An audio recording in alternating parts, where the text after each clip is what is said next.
Bonjour les amis. Savez-vous ce que c'est que le credo? Le credo est une déclaration de foi importante pour les chrétiens, souvent utilisée pendant les messes. Il résume les croyances essentielles enseignées par Jésus-Christ et ses apôtres. Dans cette leçon, nous allons analyser les principaux points du credo en nous basant sur des versets clés de la Bible. Deuxièmement, le credo de Nicée-Constantinopolitain.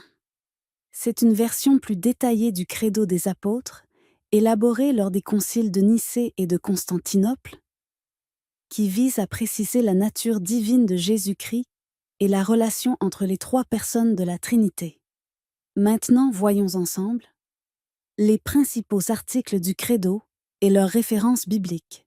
Le credo commence par l'affirmation de foi en un seul Dieu, le Père Tout-Puissant, créateur du ciel et de la terre, comme illustré dans Genèse chapitre 1er et le psaume 146. Ce psaume exalte Dieu comme le créateur de toutes choses et de tout ce qui est visible et invisible.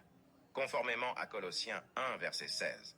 Il se poursuit en affirmant croire en Jésus-Christ, son Fils unique, notre Seigneur, dont la nature divine est soulignée dans Jean 1, verset 14 et Jean 1, verset 1.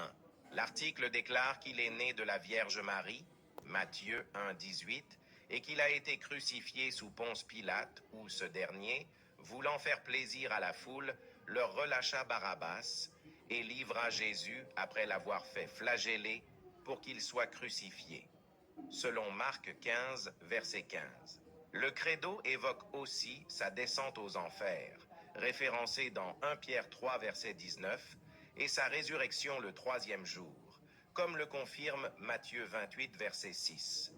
Il affirme qu'il est monté aux cieux et est assis à la droite du Père, Acte 1, verset 9, et qu'il viendra juger les vivants et les morts, 2 Timothée 4, verset 1.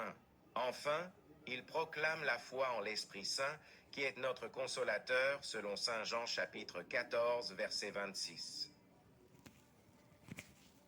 En conclusion, nous pouvons dire que le credo n'est pas seulement une récitation, mais une profession ou une déclaration de foi qui nous unit à Dieu et à notre communauté chrétienne, enrichissant notre compréhension et renforçant notre lien avec le Christ.